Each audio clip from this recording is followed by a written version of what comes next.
Yo, en primer lugar, quería agradecer a todas las entidades, instituciones y personas que están promoviendo estas jornadas de custodia del territorio.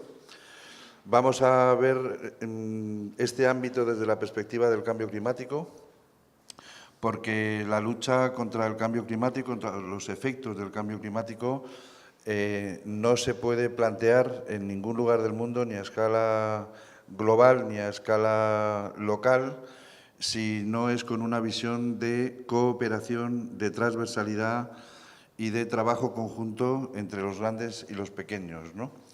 No es algo que se pueda abordar desde una única institución, desde un ministerio, desde un cabildo. Para poder tener un mínimo éxito en las estrategias de adaptación y de mitigación de cambio climático, es imprescindible tanto la participación de la ciudadanía, de los niños, de las niñas, de los agricultores, pescadores, taxistas, fontaneros, políticos, científicos, todos los gestores, toda la sociedad tiene que participar cada uno en su ámbito y a su manera dentro de estrategias que se deben también formular de manera conjunta entre toda la sociedad. Ahora vamos a hacer una pequeña introducción sobre el cambio climático en términos generales y después adaptado también a Canarias, sus impactos, y terminando con una visión de custodia del territorio. Intentando dejar 5 minutos, voy a ir rápido para que también haya la posibilidad de que pregunten y podamos también interrelacionarlos. Bueno, uno de los principales hechos constatados, aunque hasta hace poco había gente que lo negaba, los famosos negacionistas, ¿no?, que afortunadamente ya están en el último reducto, los hay todavía, poderosos, ¿no?, que defienden sus intereses, pero hechos innegables es que la temperatura media global del planeta en los años 2015, 2017 y 2016, así respectivamente, han sido declarados los más cálidos de la historia desde que se tienen registros en el año 1880, en la era preindustrial. La NOAA americana, la National Oceanic and Atmospheric Administration, que es la entidad, digamos, científica, militar y civil al mismo tiempo en Estados Unidos, que más equipos multidisciplinares tiene trabajando por todo el planeta haciendo el seguimiento del calentamiento global. O sea, los americanos son probablemente los que con la NASA y la NOAA más controlan lo que está pasando en el planeta en este asunto, por la cantidad de recursos que tienen. Pues han constatado que la temperatura registrada en los 6 primeros meses de 2015 superó en espacios terrestres el 1,34 grados centígrados y los 0,67 grados en aguas marinas y oceánicas de todo el mundo. Para ver estas cifras, porque son solo cifras, ¿no?, 1,34, 0,67, y poder valorarlas en su justa medida, tenemos que ponerlas en un tablero comparativo y entender el por qué esas cifras ya son muy preocupantes, ¿no? El número de días desde el año 1900 hasta el 2018, cómo se ve el número de días de calor extremo que ha habido en el planeta en todo este periodo del siglo pasado y este presente siglo, donde podemos ver el aumento, el incremento exponencial año tras año de ese acúmulo de días con máximas temperaturas registradas, ¿no? El Acuerdo de París representa un cierto hito en el sentido de que después del Convenio de Kioto se llega a un acuerdo por parte de las 196 partes que componen en Naciones Unidas la Convención Marco de Naciones Unidas para el Cambio Climático, donde 195 son países y una parte, 196, es la Unión Europea con sus 28 países miembros, ¿no? Entonces, después de Kioto, que no se hizo tampoco mucho caso, se llegó a este acuerdo, hito, ¿no?, se vendió como un hito, aunque realmente, a mi juicio, ha sido otro rotundo fracaso, como todas las demás 22 cumbres que había habido anteriormente, porque en ninguna de las cumbres que se han hecho hasta ahora, este año se va a hacer la número 24 en Katowice, en Polonia, en ninguna de ellas se ha logrado que haya acuerdos vinculantes. que se comprometan a reducir emisiones, con cifras concretas. Yo cuando firmo un contrato me comprometo a algo. Todas las cumbres, incluyendo París, son acuerdos de intenciones. Bueno, yo me comprometo a hacer esto, pero no lo firmo. Bueno, voy a hacer todo lo que pueda. Pero, mientras tanto, cada país, influenciado por sus industrias y por intereses, pues van emitiendo lo que consideran que deben emitir. Y así no se logra realmente un acuerdo global en una situación de emergencia como la que estamos. En el Acuerdo de París se establecieron varios puntos. El primero, no vinculante, intentar alcanzar el año 2100 en este siglo sin llegar a tener una temperatura media global de 2 grados centígrados sobre el parámetro de 1880, o sea, que no se haya superado desde 1880 en 2 grados esa temperatura media del planeta, y se recomendaba no superar el 1,5. Esa era un poco la propuesta y el acuerdo que se vendió como algo fantástico, ¿no? ¿Qué es lo que está pasando? 2016 se alcanzó una temperatura media global de 1,2 y 2017 de 1,3, aunque hay datos del 2017, ahora lo vamos a ver, que hablan de 1,4. Es decir, estamos a 1 o 2 fracciones de grado de una temperatura que en el Acuerdo de París en 2015 se estableció que no se iba a llegar hasta dentro de 82 años. Bueno, esto es una animación donde vienen todos los meses del año y desde el año 1850 hasta 2017 se van incorporando unas curvas de parámetros en función de las temperaturas que se han alcanzado. Pues el año pasado, esto es un dato de la Universidad de Reading en el Reino Unido, se alcanzó 1,4 grados. Es decir, una fracción de grado de ese 1,5 que no se debía alcanzar en 2100. En 2017 hay una noticia que se hace pública en todo el planeta en la que se habla de que se ha alcanzado un registro de dióxido de carbono en la atmósfera como no se alcanzaba desde hacía 800.000 años por los registros fósiles, ¿no? Evidentemente, todo el mundo coincide en la Organización Meteorológica Mundial, en la comunidad científica, que hoy por hoy la gravedad de esta situación se debe a las causas antropogénicas, es decir, la actividad humana y sus fuentes de contaminación desde la era industrial hasta hoy, ¿no? Si en 2017 se alcanzó ese récord de dióxido de carbono, en mayo del 2018 el Observatorio de Izaña, junto con el de Mauna Loa en Hawái, alcanzaron también otros récords de partes por millón de dióxido de carbono en la atmósfera, superando la barrera de las 400 partes por millón. Por primera vez se alcanzó en los dos observatorios, Hawái y Canarias, 414 partes, en mayo de este año. Evidentemente, cuanto más acúmulo de dióxido de carbono hay en la atmósfera, mayor es la capacidad de retención del calor y, por lo tanto, mayor es el incremento de ese calentamiento global, ¿no?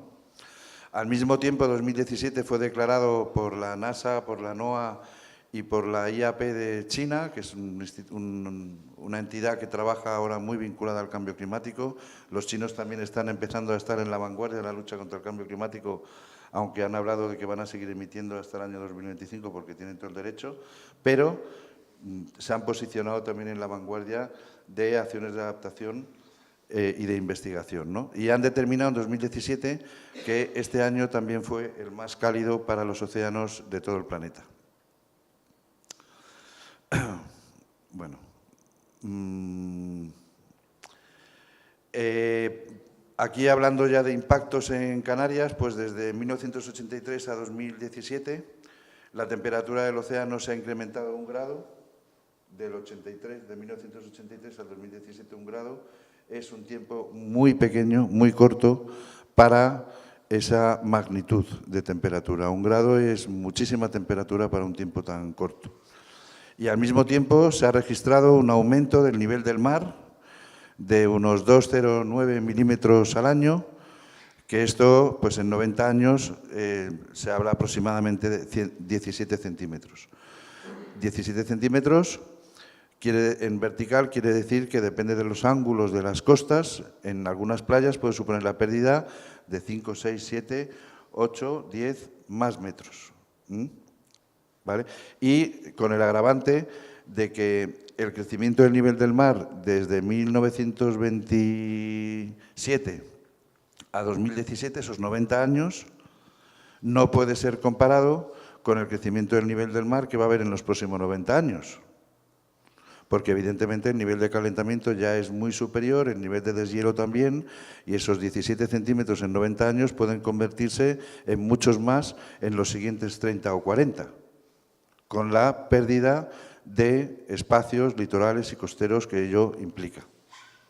Bueno, en impactos en Canarias derivados del cambio climático, pues los mismos que en otras muchas geografías, solo que adaptados a los espacios insulares. Hemos hecho con AEMET un trabajo muy reciente en Gran Canaria, un catálogo guía de fenómenos meteorológicos adversos, estableciendo cuáles son los principales riesgos para Gran Canaria, tomando en cuenta los históricos desde el año 1900. Ese catálogo está a disposición de todos ustedes, se ha publicado hace unos meses y establece que el primer riesgo para Gran Canaria en cuanto a este tipo de fenómenos son las precipitaciones extremas. También, por supuesto, las calimas con alta densidad de hierro, olas de calor, evidentemente, tormentas tropicales, vientos fuertes, etcétera, etcétera, ¿no? Alergias, pero estamos viendo cómo la alteración de los patrones climáticos de toda esta región se va traduciendo en fenómenos que hasta hace poco no eran tan normales. Por ejemplo, estamos hablando de los huracanes y de las tormentas tropicales, ¿no? En 2005 tuvimos el Delta, que fue un coletazo de una tormenta tropical, no tenía categoría de huracán, que vino además sin agua, pero pues causó estragos en las islas, como recordarán, ¿no? En 2016, el huracán Gastón, que en lugar de formarse a la altura de Cabo Verde, como se formaban siempre los que después van para Estados Unidos, se forman ya un poquito más al norte, cada vez en más latitudes paralelas a Canarias, y en lugar de cruzar el Atlántico hacia Estados Unidos, la tendencia es que van hacia el norte o incluso hacia el este, ¿no? Esa es una alteración que se ha ido registrando con más asiduidad en los últimos años. Y evidentemente es un hecho al que no se puede dejar de mirar con preocupación, sin pánico, ¿no? Y sin alarmismo, pero que es un hecho que cada vez lo tenemos más cerca. En 2016 tuvimos el huracán Alex, que pasó por encima de Madeira y de Azores, se formó en la misma latitud que Canarias y fue un huracán que dejó muchísimos estragos, sobre todo en Azores, y terminó en Alaska y en Nueva York. Aquí tenemos una fotografía donde se ven a la izquierda las Islas Canarias, Lanzarote, Fuerteventura, y el ojo del huracán más o menos a la altura de Azores, ¿no? Esto es algo, una fotografía, un escenario que cada vez se ve con más asiduidad. Este fue el huracán Ofelia en octubre del año pasado, 2017. Fue el primer huracán que alcanzó en la historia de los registros, ¿no? La categoría 3 en el este atlántico. Nunca se había registrado un huracán con esa categoría. Terminó afectando la península ibérica, Portugal, Galicia, Irlanda, con varios muertos. Y además coincidió en una época en la que había incendios en el norte de España y Portugal y las intensidades de los vientos aumentaron muchísimo el efecto y provocaron que la intensidad de los incendios fuera todavía mucho más graves, ¿no? Esto fue el año pasado. Este año, hace nada, han escuchado todos el famoso Leslie, ¿no?, que ha terminado provocando muertos hasta en Francia, ha entrado cruzando la península ibérica, pero antes había pasado por aquí, muy cerca de Canarias, de una manera muy errática. Desde que salió de Caribe ha ido haciendo cosas que nadie entendía, ¿no? Por eso después se echa la culpa a EMET, es que no saben, no lo sabe nadie, ni la NOAA americana, porque depende de muchísimos factores, ¿no? Muchos, cada vez más, y se está viendo que es muy difícil poder predecir la dirección, la intensidad y la reacción de estos fenómenos, ¿no? El IPCC hace nada, el 6 de octubre, lanzó el Panel Intergubernamental de Cambio Climático, que es un organismo independiente de Naciones Unidas con científicos de todo el mundo para dictaminar qué es lo que está pasando, con cierto rigor, ¿no?, en el planeta. Y ya ha dicho que hay una alarma, que es tiempo ya, es hora, no hay vuelta atrás y tenemos que tomar decisiones. Si queremos no superar ese 1,5 grados, tenemos que tomar decisiones e intentar que haya una neutralidad de la economía, o sea, en carbono, una descarbonización de la economía para que sea cero en 2050. Esto lo acaba de decir la vicepresidenta de ese panel de Naciones Unidas, porque están viendo que ese 1,5 que no se debía alcanzar hasta el 2100, pues estamos ya a punto de alcanzarlo, ya. Y esto tiene consecuencias devastadoras para todo el planeta, como ya está pasando en muchos sitios, ¿no? Y en este contexto, pues la custodia del territorio se define para dar soluciones a las amenazas globales, ¿no? Como he indicado al principio, las amenazas globales deben ser afrontadas globalmente desde múltiples frentes, ajustados a la realidad de cada territorio, de cada riesgo, de cada impacto, y solo se podrán alcanzar esas metas a través de la cooperación. Si no hay cooperación, no hay globalidad en la respuesta. Esto es algo que se dice siempre, ¿no? Tenemos que trabajar todos juntos, pero después a la hora de la verdad priman los intereses de unos, priman los intereses de otros, priman la imagen de uno, la imagen de otro, y muchas veces ese interés general y esa necesidad imperiosa de poder colaborar para mirar por el futuro queda diluida por los intereses que tenemos por encima, políticos, económicos, los que sean. Y aquí no cabe esa posibilidad. O sea, aquí tenemos que trabajar, esto es algo que se dice aquí hoy, pero hoy mismo se está diciendo en Australia, se está diciendo en todos los foros de cambio climático conscientes de la gravedad del problema, se está hablando de que tenemos que hacer un esfuerzo para empezar a pensar de verdad en cooperar entre todos, dejar a un lado las diferencias y trabajar por la supervivencia del planeta y de nuestras generaciones futuras a lo largo de este siglo. Y la custodia del territorio es la solución. Es un instrumento, es una visión de que a través de la cooperación de todos, los grandes, los pequeños, las industrias pequeñas, las grandes, las administraciones locales, los científicos, la ciudadanía, todos, en cada uno de esos ámbitos tenemos que trabajar para cooperar. En la protección del águila imperial, pues todos los agentes que están en la protección del águila imperial, que son algunos muy específicos, pueden tener esa visión de custodia del territorio para cooperar entre sí, todos los que tienen que ver algo con el águila imperial. Lo mismo para la defensa de una plantación vitivinícola o el sector agrícola del tomate. O sea, para cada uno de esos ámbitos, para las pesquerías, para la salud humana desde el punto de vista climático, todos esos impactos, todas esas vulnerabilidades se deben abordar con estrategias donde participen todos los sectores, en la definición de las estrategias y en la aplicación de las estrategias. Hay ahora mismo muchísimas acciones que se desarrollan sobre esa visión de custodia del territorio, que no es ni más ni menos que fomentar la cooperación entre todos los agentes. Y en el caso del cambio climático no es que sea una herramienta más, porque hay otros aspectos ambientales que se pueden resolver con la intervención de una sola administración local o de dos, o la cooperación de una ONG con un cabildo o con un ministerio, ¿no? Se puede resolver. O la creación de una reserva marina se puede hacer solamente entre los pescadores de una zona, la Secretaría General de Pesca Marítima del Ministerio y alguien de la Comisión Europea, ¿no?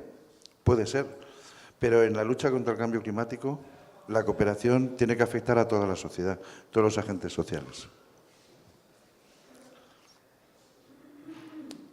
El Pacto de los Alcaldes, que es un instrumento de la Unión Europea que antes abordaba solamente la mitigación, ahora aborda también la adaptación a través de los planes de acción para el clima y la energía sostenible, PACES.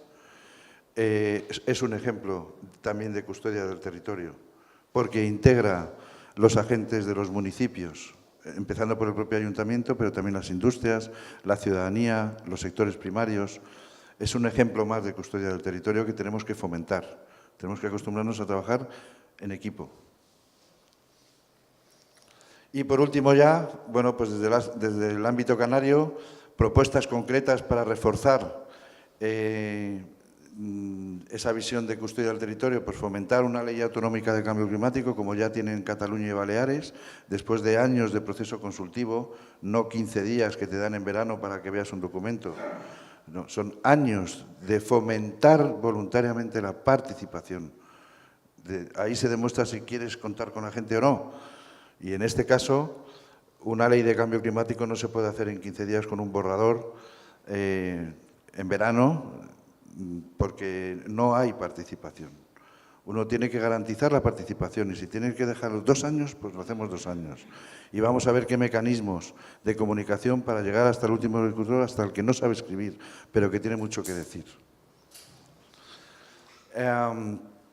Efectuar diagnósticos y seguimientos permanentes en materia de adaptación y mitigación, cohesionados entre administraciones, sectores productivos, investigadores y población. Integrar las universidades y organismos de investigación de Canarias como parte activa de esas estrategias.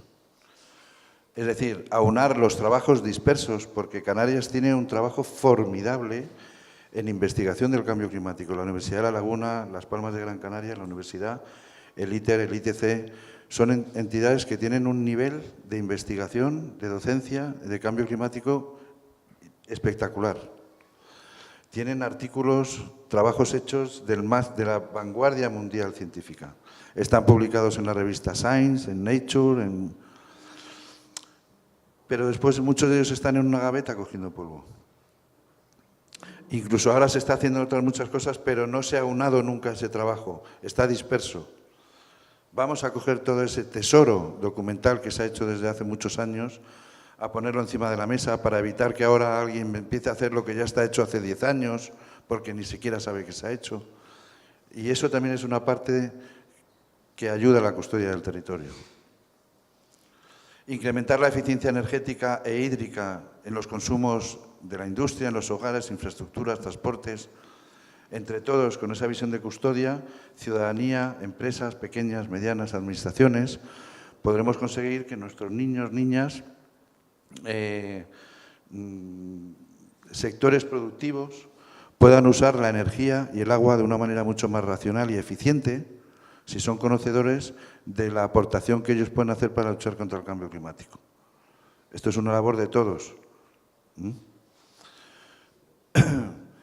Evidentemente, una mejora imprescindible en los modelos de gestión de residuos. Es un desastre total la gestión de los residuos en Canarias. Ya no solamente que puede decir, no, el Gobierno de Canarias no ha hecho. Vale, también, pero también nosotros. Tenemos que hacer una mirada introspectiva, ¿no? Lo hacemos bien, estamos gestionando bien los residuos, los modelos que hay, estamos conformes con ellos. Si no estamos conformes, vamos a cambiarlo. Vamos a hacer todo lo posible para que haya una gestión eficiente de los residuos, porque el residuo hay que contemplarlo con una visión de que es una materia prima y que es energía también, ¿vale? Y no es un desecho que contamina y que despreciamos. Incrementar el grado de soberanía alimentaria con productos locales. Yo siempre pongo este ejemplo, voy al supermercado con mi hija a comprar ajos, mi hija tiene 12 años y ya está concienciada. Entonces ella dice, a ver, ¿de dónde viene esto? De China, ¿no? En un Spar de Lanzarote, vienen de China los ajos. La huella de carbono que tiene es espectacular. ¿Por qué no compramos ajos cultivados en Lanzarote o en Gran Canaria, ¿no? Con menor huella de carbono y apoyando a los agricultores de aquí. Eso hay que inculcarlo en la población. Son decisiones personales. Campañas informativas, educativas y después que se tome en cuenta que para Canarias la conjunción de estrategias insulares con la idiosincrasia demográfica, territorial, ambiental de cada isla se tiene que conjugar con la estrategia desde el foco archipelágico en aquello que nos une y también en las estrategias nacionales e internacionales, sobre todo las que están en el ámbito de la Macaronesia, ¿no? Muchas gracias.